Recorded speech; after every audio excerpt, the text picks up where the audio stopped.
Hello, Ross. Hi Barry, what's going on? You are Ross O'Donovan Russ O'Donovan of Game Grumps. Russ Also, Rubber Ninja, Rubber Ninja, Rubber Ross. It's my name. You have many aliases. Many aliases. Today we're gonna dive into your mind, Ross. Yeah, dive into your past.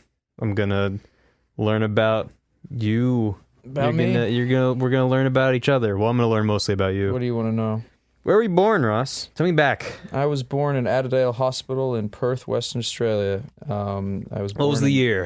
1987. 1987. To Donnick and Annette O'Donovan, two Irish immigrants that had moved from Dublin, my dad being from Dalkey. And my dad was, he's a general practitioner. He was originally doing some work in the Middle East, which included helping people who had had their hands, their fingers cut off and shit for stealing. Wow. So he dealt with that kind of stuff. He said it was one of the worst parts of his career. How old was he when he was doing that? Do you know? God, he would have been in his early mid-20s, maybe. I'm not sure. And he also worked in a premature baby ward where he decided that he hated hospitals. Yeah, I don't blame him there. Yeah. Wow. So poor Donnick. But anyway, they my dad got a working opportunity in Western Australia in Perth, and he took it because my mom, I believe, already had Australian citizenship, so that actually worked out because my grandfather John, my mom's dad, he was born and raised in Brisbane, I believe. Really? I think I remember a story, and it's a little fuzzy, but I could have sworn he was there when there was an attack in Australia during World War II. I don't know, but he did spend time in Australia, so he had Australian citizenship as well as being an Irish citizen. So although he'd moved back to Dublin since and raised a family, he still had that citizenship, which was then passed on to my mother, which meant that my dad could move to Australia, so they immigrated. And that's where they had me back in 1987. Well, they had your sister first, right? Nope, my sister is younger than me. Your sister's younger? Yep. Why do I always think she was older? Because she looks older than me. Because she's. Oh damn! Wow. She's That's not she's very a good-looking girl. No, I'm saying she's like, I look like a little baby, and she looks like she looks like a woman. You know. Oh sure. I don't look like a man. Why would you talk about your sister like that? That's because I love her and she's my sister. Oh, that's really sweet. Yeah. That's awesome. So you were born in 87. I was born in 87. In the summertime. Well, that would be Australian winter, I guess. Yeah, it was actually winter. American summertime. Yeah. So yeah, I was pretty normal kid. I just. Were you a nerd growing up? Were you into nerdy no, shit? Not really, honestly. I was. Going forward, but young age, I was just kind of like, my mom used to say that she used to plop me in front of the television, and I would just watch. I wouldn't care about the TV shows. I just wanted to watch the commercials. That's all she always said. Really? I don't know why that is. You like short stories? Apparently. Cut to the chase. But yeah, no, I was a weird kid. I used to. I remember my favorite story of me as a baby was I pissed in my dad's slippers, and then he woke up in the morning and put his feet in them. I don't know why I did that. I was a very weird kid. One time I took the poo from my nappy and tried to draw a brontosaurus on the wall. Mm-hmm. I was a very strange kid. So you were an artist. I was an artist. Performance art. I was an artist from an early age, actually. Yeah. I was already drawing, and then when I finally got to, school, I realized like I was better at drawing than all the other kids, and I didn't know why. I just was, and everyone was like, "Oh, draw this, draw that." I wasn't good, but I was, amongst people who couldn't draw even at a young age, and that made me stand out. It made me feel like really like there was something unique about me. What? Sorry. Please I'm just saying. I think with a lot of artists at a young age, when you realize you have a drawing ability, you'll stick with it because it's that one thing that makes you unique. And as long as people keep encouraging you, you'll keep going forward.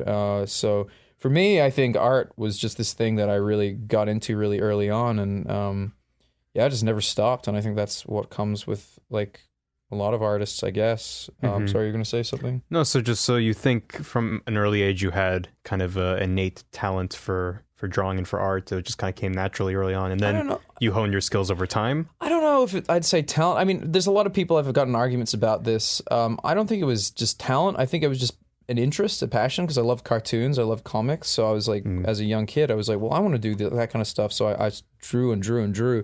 And I just put a lot of time into it. Other kids didn't. I think that's really all there is to it. Some people would say that, yeah, you know, maybe you have a gene that helps you, gives you a stronger visual memory. Maybe you're lucky to be blessed with really good ability of visualization.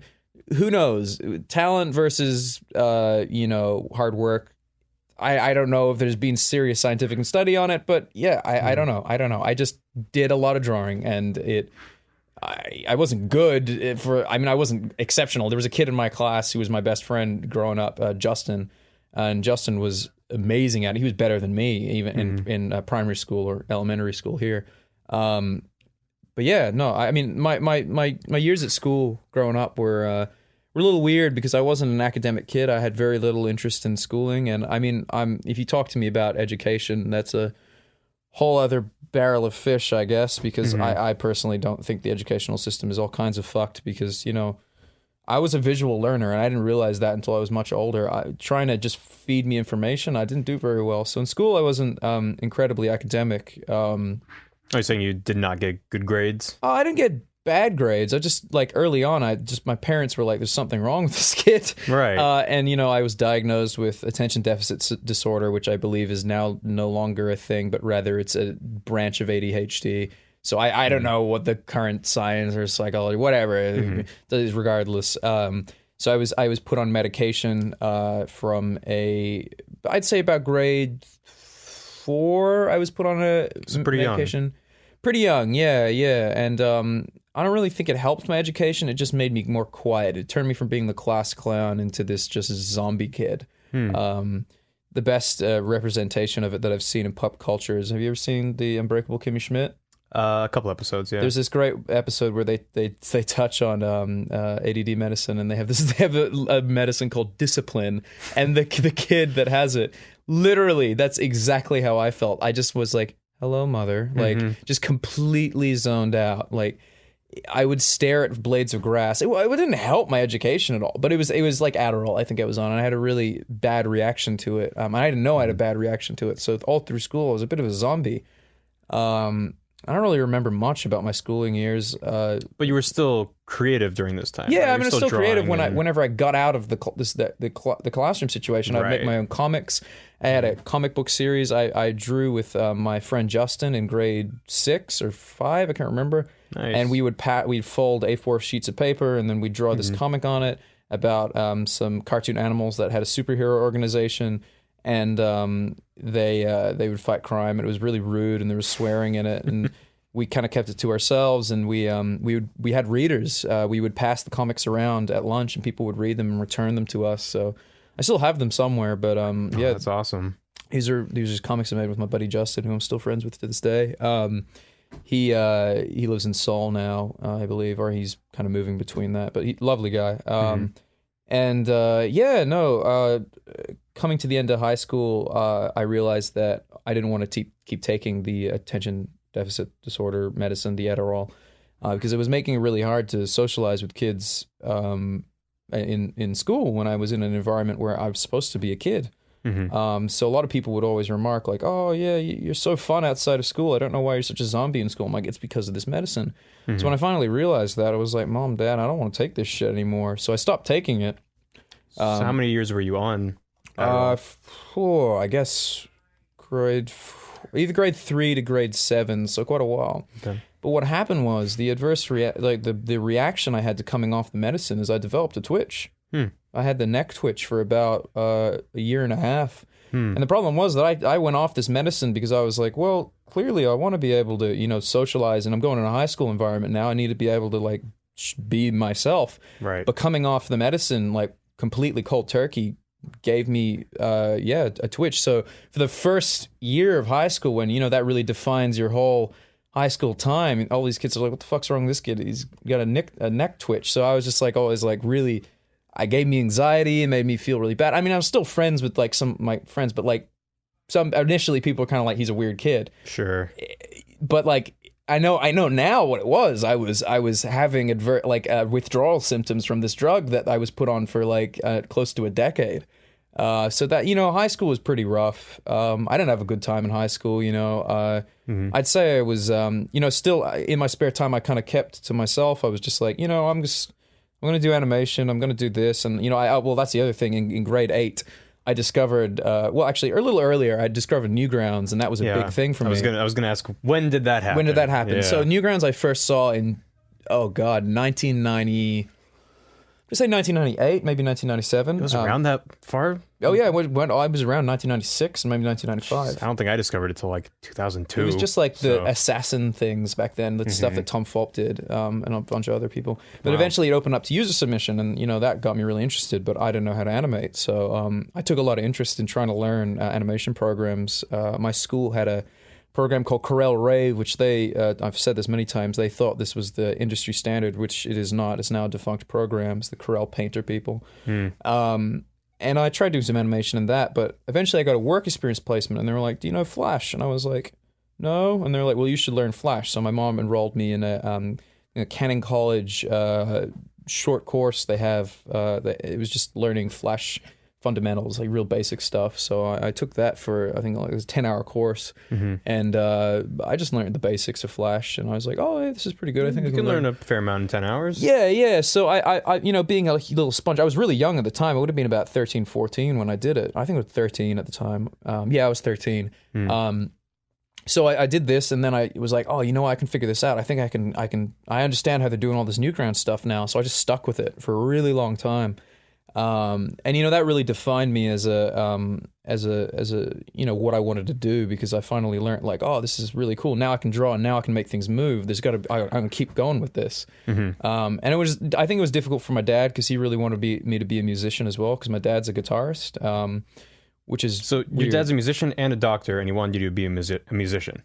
I think he got me into playing guitar. Okay. I don't remember. So usually it's like you gotta be a doctor or a lawyer. Like, I think he realized early on it wasn't gonna happen, because I was not an academic kid, and right. I don't think my mom was either. So and it was kind of difficult, because my mom had a sister who was an artist who never went anywhere, and she had a brother who after he graduated didn't really do much in terms of work. So my mom was clearly, she had that she was transferring that worry of siblings onto me. And she's like, oh, I don't want to Ross ending up like, my brother or my sister. Yeah, I think it's natural. Who she loves dearly, but I'm just saying, right. Naturally, when you have another artist in the family and that never came of anything, there's obviously that worry.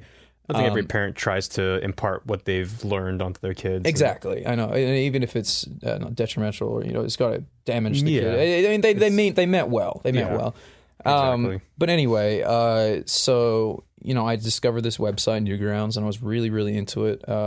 I didn't really share with kids at school that it was this thing I liked. I think a few kids knew about it, and I put up some cartoons. And eventually, coming to near the end of high school, because there's not really much to talk about in terms of high school. Nothing really happened. I don't really look back fondly on it, and I fucking hated it. Really, I'm right there with you, man. I had a horrible time. I think when people who said high school is the best time of their life are probably the saddest people on earth, in my opinion. I think I might have said something similar in my interview with Susie. I was like, no, it's been up and up ever since. It's been so good, which I'm very happy about. So good since. Yeah. I just want to say, for anyone who's listening who's having a bad time in high school, you will never see these people ever again in your life, and they'll all be fucking dumb and pregnant by the time you're out of there. Don't worry. Or you'll run into them in a bar 10 years later and be like, oh, yeah. I remember you. Yeah. What are you doing? They'll be like, yeah, that sucked for me too. I'm like, oh, I thought you had a great time. No, that sucked. Yeah. Anyway. So anyway, with the Newgrounds stuff, that was when you started to meet certain people online, shall we say. Yeah. So around I'd say 2004, I was just coming to the end of high school, and I just had a little bit of success on Newgrounds. I got up my first front page animation, which was this dumb cartoon I made based, I don't know why I decided to make an internet parody about the Hugh Jackman Van Helsing movie. It was some big shit in 2004. I guess it was. So I made this parody called Van Hell Thing, and I thought I was going to make multiple. I only ever made one. It was really dumb, and it's cringy to watch now, but I was probably like 16 at the time, so I didn't really know what I was doing. I mean, parodies were big shit on Newgrounds. Yeah. So they kind of are a little bit today, but I mean, it's that parodies are big everywhere. It's always going to be the case. People like things that make fun of pop culture. Yeah. It's always been the case. But anyway, did that. It was really big success, and I was like, wow, holy crap. And then I had kids coming up to me at school like, I saw you had a cartoon on the front page of Newgrounds. I was like, oh yeah, but it's like 3 people who knew about that. The rest of them all fucking bogan assholes.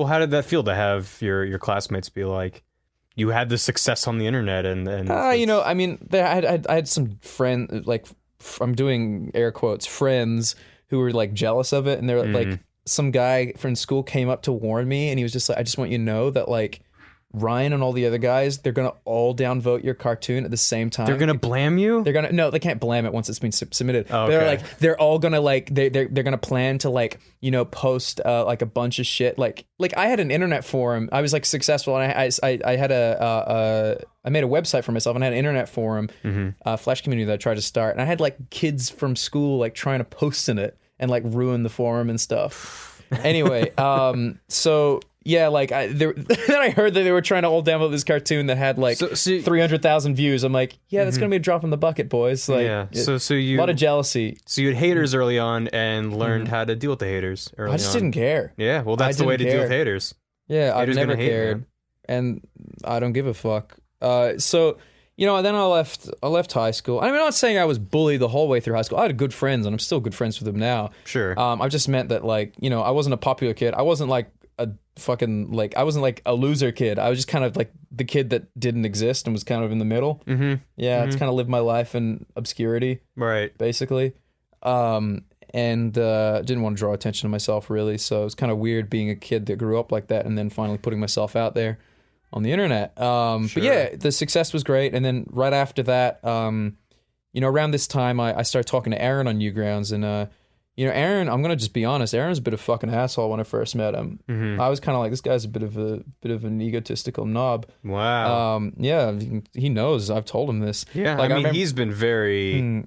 I mean, I don't know how much he's talked on the show about that, but at least in person, even when I was first starting to meet him, he was like, "Yeah, I was an asshole when I was younger." He's He's been very open about. I've known him since that. He just hates who he used to be. I know. I mean, I liked his work, and I was really nice to him. And you know, when he was mean, I just kind of like was like, "Oh, okay," and then, you know, I just backed down. Right. I didn't. I mean, when we stayed friends, it was just this weird. I remember this really. I mean, I was probably a bit of an annoying kid. Some people might joke that I'm still annoying, but the thing that happened was I remember being in a Skype call with him and a few other animators, and I remember I was talking about something and joking, and he was just not saying anything, and he literally just chimes and goes, "Would you just shut the fuck up?" Wow. And I was like, and then I remember someone saying like, "That's really mean. Why did you say that?" Yeah. And I was like, damn. It was really mean. So like I look back on that and I'm like, man, Aaron was a really angsty kid. He was so angsty. I mean, you see those like, I can be your devil or your angel. Right. Like at first, like we were friends, but I was just like, this guy's an angsty motherfucker. But like we So I never knew that Aaron. Yeah, I did. Yeah. I did. I knew that Aaron. I knew that Aaron way too well. But you know, like eventually, you know, Aaron started coming down from that pretty quickly after I met him. And I mean, I told him that story once, and he's like, "Wow, I said that? Man, I'm really sorry." But I still remember it because I remember that like, you know, that sting. I was like, "Oh yeah, oh, that." I didn't know he felt that way. But anyway, yeah, there was this moment where I asked Aaron to voice in a cartoon that I was doing. It's still, once again, really cringy and badly made, but Halo 2 was coming out, and I loved Halo 1, so I was like, oh, you know what, I'm going to make a Halo cartoon with a bunch of friends. So I made this cartoon called There's Something About Halo. It's somewhere around the internet. I remember it well. Yeah, you remember that one? Yeah. Okay, cool. Well, I did that with Aaron as the voice. It was really cringy and whatever, but... yeah, I did that, and it did really fucking well. It was on the front page of Newgrounds for months, and it just blew up. That might have been one of the earlier animations of yours that I'd seen. Yeah. It was on the top 50 for the longest time, and I was really proud of myself. And the crazy thing was the year before, for my New Year's resolution, I told myself I'm going to get a front page cartoon, and I'm going to be in the top 50. I did both of those things in the same year, so I was really proud of myself, dude. And that really solidified me wanting to continue with animation, even though these cringy, shitty cartoons now. But I was just like, I love this so much. And then, you know, I had all these big people that I looked up to. I looked up to Dan Paladin, who was he's an artist and animator on a lot of the Behemoth stuff. I loved his effects animation. Same with, funnily enough, both people that I really looked up to as a kid were Dan Paladin and Adam Phillips. Adam Phillips made Mighty of Brackenwood. You can definitely look him up. He's an amazing ex-Disney guy. Still doing stuff to this day. And I think he's board director or something on Bob's Burgers now. I'm not 100% sure on his role, but he's a very talented guy. And I looked up to these guys immensely. Both very good at effects, but I never really got into effects animation, which is weird.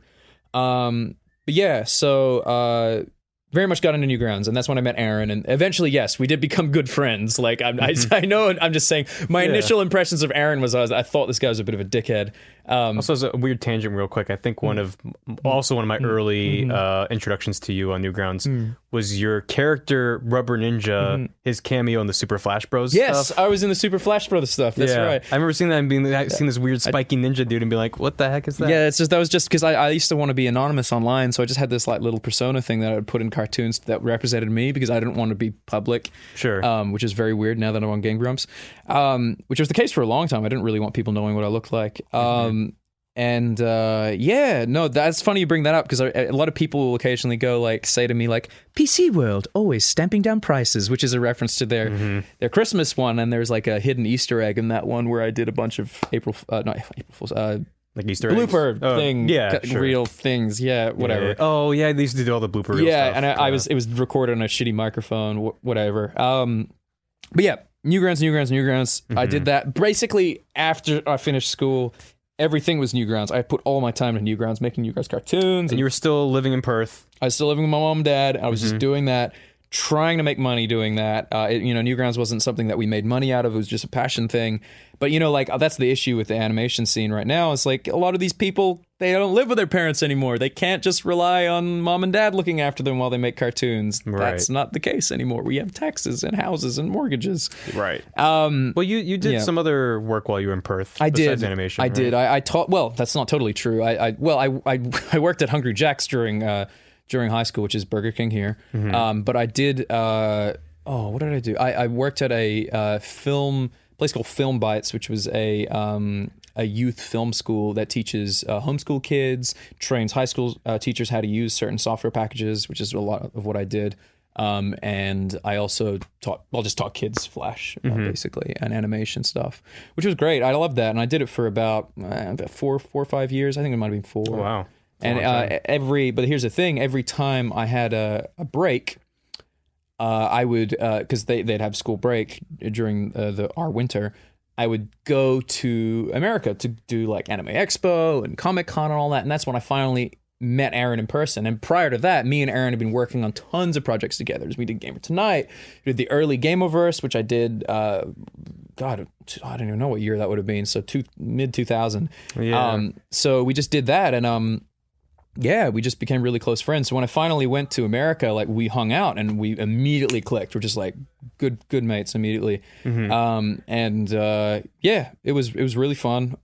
Just out of curiosity, when you were in Perth and talking to those people, what chat clients did you use to talk to people? It's funny you say that because when I first wanted Aaron to voice something in my cartoon, I was like, "Hey man, can you get on MSN?" He's like, "I don't use that." And I'm like, "Oh well, how am I going to talk to you?" He's like, "You're going to have to download AOL Instant Messenger." And I was like, the fuck is that? Yeah. So I ended up having to download this thing that nobody in Australia used. We called it AIM in my circle. AIM. So I got an AIM and I logged on and I just had only Aaron on my friends list. And eventually I started using it. And I remember at one point I hooked up with an American chick very briefly at a bar, and she was like, "Oh, I'd add you on AIM, but you probably don't know what that is." And I was like, "Actually, I do." And I was very impressed. She very impressed them. I can't imagine being in a bar and be like, "Yo, add me on AIM." It's like, oh, in Australia, especially in Australia. Yeah. That was funny. But yeah, so no Skype back then. No video chat. Well, actually, I got onto Skype really early on. Actually, really? When it first came out, I was on Skype, and that's why I'm saying that I had this good conversation with Aaron on Skype, because Skype existed back then. It did, but it wasn't popular. It wasn't popular. I used it. Yeah. I was one of the really early adopters of it. I don't even know what account it was that I was on, but back then, the novelty of like I can have a conversation through the internet. It was amazing. When I first came to America, I was just going over Comic-Con and taking my work break to go to Comic-Con, to go to Anime Expo, do all this stuff. And me and Aaron became really close friends. I met like a bunch of other people and we all became close. And was this around when you met Holly? No, Holly I met actually quite like near the end of this. Okay. Sorry, I'm jumping ahead. I did this for quite a few years, and I just kind of was working this teaching job, coming to America, coming back, and I kind of just knew, I need to just finally make this push and just move here. Like, this is just so cool. So around I think 2011. So 2010, here's the thing. 2010, I saw Holly at Comic-Con. I didn't talk to her. I just saw her from a distance. I'd seen her Mass Effect cosplay she'd posted on YouTube, and it was on the top of Reddit. This amazing animatronic grunt from Mass Effect she made with her friends. It on the top of Kotaku. Yeah, it was on Kotaku. Very popular video. I don't know where it is nowadays. I don't know if she took it down. But I'm sure it's floating on YouTube. It's probably somewhere. But this thing was amazing, and I was just like, oh, this girl's awesome. So when I saw her at Comic-Con, I tried to get near her, but she was a part of the Morgan Spurlock Comic-Con Episode 4 Fans Last Hope. I got that name right. Documentary, and she was one of the subjects. But when I saw her, she was really upset about something. I think she'd gotten in a fight with I don't know, like it was a person from a crew or a friend or whatever. But I saw her and I was like, oh, she looks a little upset. I'm not gonna bother her. And also it was really hard to get near her because the camera crews were pushing people out of the way so they could walk because everyone recognized them from the video online. So I was like, oh, I'll see if I can catch her later. Didn't catch her later. Went back to Australia and I saw her tweeting, so I sent her a message on Twitter and I was like, hey, I saw you at Comic-Con. I really wanted a picture. I was in an N7 hoodie, but I missed off on my opportunity. Will you be there next year? Because I'd love to get a picture. Just completely innocent. And she was like, oh, you came from Australia. I'm so sorry and all that. And then she started perving on me on my live streams. And then we got talking. That's exactly what happened. No, she admitted it. She started watching my live streams going, ooh, yummy. And then... what were you streaming back then, Ross? Just animation. Okay. I was just doing what I still do to this day. I've been doing streaming longer than any motherfucker on Twitch. You listen up, bitches. I'm Hipster joking. Ross coming at you. Yeah, this is Hipster Ross. I was using, before live stream, I was using something called like something cam or something. I did live stream so early on that there was no capture software for it. I used a webcam behind me to film my computer screen. That's awesome. Yeah, like, and before Twitch I was on Justin TV. And before that I was on live stream. I've been doing it for so long and I loved live streaming. I just loved having someone to, even if it was like 16 people, I just love doing it. I love having people around and just talking to people as I work. It's really fun. But anyway, she was watching me do that, and I'm sorry I called Twitch bitches. I didn't mean that. I was just joking. I was on this streaming, and she saw me, and then we got talking, and then when I finally did immigrate to the United States, we started hanging out more, and then one thing led to another. We started dating, and then that really, really worked out. And we were dating we were talking for about a year prior. And then when I finally moved, we were kind of like, we didn't want to call it we were dating, like, because it was kind of this weird thing. We were like, we don't want to do long distance, but we're definitely into each other. And then finally, when I did move, it was just like, yeah, we're dating. And, then we just, things went pretty fast because we'd already technically been talking pretty heavily for about 2 years at that point. And then another year passed and we're just like, yeah, we're gonna get married. So I proposed to Holly, which was great. I did it by hiding a message in a screening of Troll 2, because that really, I never watched the movie, honestly. It is the most romantic way I've ever heard of someone proposing. I animated myself proposing. Aw. Yeah. Does that exist anywhere online? No, never will. I'm never sharing that with anyone. That's special. Yeah, and also, I was a bunch of friends actually cut out, like the movie cut, and then a bunch of people, it's actually started with JonTron reviewing me. So John did a review of me as if I was a game. And then it cut to Aaron and Susie doing a thing, saying what's going to happen with being married and all this stuff. And it was amazing. And then, she said yes. Thank God. Yeah. And then, we've married ever since. And that was around when I first met you guys. Yeah. So funnily enough, John introduced me to you, a few days before my actual wedding, and then I invited you to my wedding. Yeah, which I was like, yeah, sure. Okay. I mean, I knew who you guys were, and I was like, yeah, you only just met me, and you invite me to your private, tiny wedding. Yeah, whatever. In hindsight, I'm fucking grateful. I'm a very accepting person. But at this time, I'd say Game Grumps had started. Yeah. Game Grumps had started even during my wedding. That was Game Grumps started July 2012. Yeah, we got married around then. So Game Grumps had been going for and you were around for that, right? Yeah, I mean, I've been in America since 2011. I was around when Game Grumps started. That's what I meant. Yeah. Yeah, like, here's the thing. In the room. Yeah, people don't know, a lot of people don't know this, but when Game Grumps started, and I mean started, there's two different stories of how Game Grumps started. I was there for both of them. One was Aaron and John on the couch trying to do his Nuts and Bolts episode, and they said, we should do a podcast. I was there for that.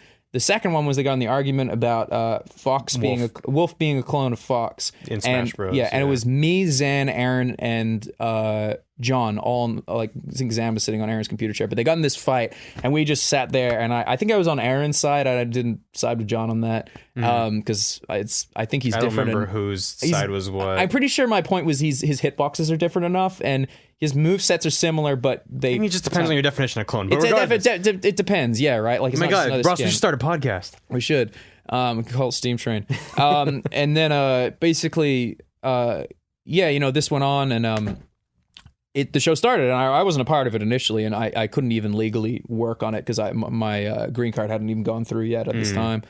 And yeah, then basically, I think about how long? Well, that would have been end of 2012. Yeah, okay, so John was on the show for about a year, and then around then, Aaron wanted to bring on Steam Train, which is a show I was developing with Dan, into the fold, and John left, which meant, Dan came in and took John's place, and then I was kind of left with kind of a co-host, not a co-host, so we're kind of in this weird spot. So, Steam Train joined the fold, and I became a part of Game Grumps, which was very sudden and very weird, and because do you want to talk about the origins of Steam Train at all? Yeah, so the origins of Steam Train was just that, like, I was working on a cartoon. It's this Pokemon cartoon that's up on my channel, and I was like, you know what? I'm going to do this cartoon, and then, because I'm seeing how successful these gameplay things are going to do, I'm going to do both. I'm going to do this and that. So I just developing animation and yeah. So I was developing this as like a side thing that I was going to do to help fund the cartoons. But then what happened was, I posted that cartoon. It cost me, I spent about $700, maybe $1,000 on commissioning someone to do the backgrounds for that cartoon, the Pokemon cartoon. I made $2,000 off that cartoon total, and it took me 6 months. Yeah. Wow. So do the math on that to figure out how much I was being paid per hour. And that's when I realized, oh no, something's changed. And that's when I kind of was like, fuck, this is not good. And then luckily I was brought into Game Grumps, but it really made me realize that animation was no longer viable on YouTube, which was a huge downer. So that's why you were originally starting Steam Train, was to be like a side project that could also kind of fund your animation. But at this point, it's just like the animations. It's like it would be like starting a business to sell melted ice. It's just like there's no point. There's no point. Like and that's why we're using, and like where I am currently now, we're using Game Grumps to make a proper cartoon show, not this short stuff anymore. Let's make a real cartoon show. Right. So that's what I'm working on right now. That's in the future, but yeah. So I mean, at this point, I joined Game Grumps. It was a pretty. I still remember my. That obviously it's no fucking secret. There was a bit of a negative reaction to the change so suddenly with John leaving, and I was upset because like we were taking the high road. We didn't want to. We just wanted to let it happen. It was unfortunate, the timing and all that, the Steam Train starting, but it was this weird thing where there were a lot of people who were like blaming Steam Train for John leaving, and me and John are good friends, so it was it hurt. It was really hurtful. Yeah. So what happened was I got all these hateful emails and comments, and I was being roasted. Kotaku made journalistic articles that were more so opinion pieces. Rolled my eyes just then. And I felt it. Yeah, and you've told that beach story before. Yeah, and no, right? I'm going to tell it again because maybe some people didn't hear it. Holly was like, Ross, you're not touching the internet today. You're going to the beach. And I was like, all right, that sounds great. And I'm still working on this Pokemon cartoon that I've been wanting to get out, and this is a little bit before that. I go to the beach. I'm sitting down. I'm just staring out at the ocean, just thinking, and trying to. I was like, you know what? This is so bad. Like, oh my God, this is the worst thing that's ever happened. And just really, just doubt, just pure doubt. Then all of a sudden, a bee landed on my right hand, my drawing hand, stung the shit out of me, and I screamed in the middle of the beach, "Motherfucker!" And everything came out. I was so mad. And this surfer guy walks up and he's like, "Hey, dude, what's wrong?" And I'm like, "A fucking bee stung me, man. I'm just not having a good day." And he's like, "Just go ask the lifeguard. He'll have some stuff for bees." And I'm like, "On the beach? That's ridiculous. Like, why would anyone get stung by a bee on the beach?" They had stuff for bees, and it worked really well. It was like this cold thing that like froze where it was stung. Neat. But after that, I realized this isn't a big deal.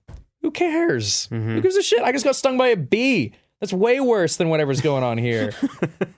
So then that it's all relative. Yeah, it's all relative. So it gave me some perspective, and I just kept at it, and I mean, there's always going to be those people who are like, whatever, but you just got to keep doing this stuff, and the same goes for art. The same goes for anything. Yeah, just never give up. Never give up, never surrender. Trust your instincts. Trust your instincts. I wanted to take a step back real quick. Yeah, sure. So when you were starting Steam Train, coming with the idea for Yeah. it, you know, you were looking at your Steam library going, I have too many games. Gotta play them all. Why Dan? Why'd you think of Dan as being your co-host in those Well, hey, initial do you want to know the stages? honest answer? Sure. When I told Aaron, I was like, I want to do this show, but I don't know who I'm going to do it with. You know what he said to me? He said, you should do it with Dan, because if John ever left the show, he'd be my first pick. No shit. If John was like ever too sick or too whatever to do it, his stand-in would be Dan. That's what he told me. And I was like, I really love NSP. I'm the one that showed NSP to Aaron. Right. It was a really, it was super funny. That's I loved story it. that I loved. Yeah, I'm the one that introduced. I'm the one who. Yeah, I fucking showed NSP to Aaron. This is so personal for you. This is so personal. I sent a message to them being like, "Hey guys, if you ever want to do something together, I'd happily like work on one of your music videos or something." And I got the like, "Cool, thanks" response and nothing. And I was like, "Oh, okay." And they were at like 1,000 subscribers. Yeah, they were at 1,000 subscribers, and I was at about nearly 200. And then Aaron sent them a message with the same thing, and they were like, "Absolutely, let's work together." And I'm the one that fucking introduced and then Aaron to Dan. Fight. Yeah. And then I was just like, fucking asshole. Yeah. But then you were the one who started a show with Dan, and it all got glommed together in one thing. And it all became this like what do you call it, Cronenberg of Let's Play shows. Did you ever show the original I Steam did. Train intro? It's on YouTube. Someone reposted it. It was on an AMA I did, but it's on YouTube somewhere. If you search original Steam Train opening when it wasn't a Game Grumps branded show, it was it looked very different. I look at it now. And even like, the song was different. It was like guitar and stuff. It had in a guitar. Yeah, it was same lyrics. Same lyrics. But a very different song. But yeah, that's and then I joined Game Grumps, and it was pretty fucking life changing. I gotta say, it's just elevated everything I've done. You know, it's given me the resources to actually make a cartoon show, which I'm super excited about, and it's just I'm really just happy. It's hard work, but yeah, man, I'm happy as shit. That's awesome. Get to work with some of my best friends. So it's great. Yeah. Yeah. Thank Cool. you for sharing your story, Ross. Yeah, you're welcome. I learned a lot. Yeah, cool. As I said I would. Yeah. And hopefully you listeners learned something too. Yeah. So thanks for what? Never give up. Never surrender. You can do it. I believe in you. That's Ross O'Donovan. Don't believe in yourself, believe in me. Plus believe in Ross that believes in you. believe in the Ross. Don't believe in the Ross that believes in you, but believe in the you that believes in Ross. You know, I never understood what that meant for the longest time. Really? It seems kind of straightforward. No, but you know, like when you hear it, I'm just like, it makes sense, but you Believe in never the me really. that believes in you. No, but the idea is like when you can't believe in yourself, just look to me to find and understand that I have belief in you, and you should draw strength from that. Yeah. Thinking I've heard it so many times, but it never really. Oh yeah, man. Never really added up. It's a very poignant line from Gurren Lagann. I love that anime. It's a good anime. Pierce the Heavens. Anyway, thank you guys for listening and chatting and tuning in. And we'll see you next time. Okay, bye. Goodbye.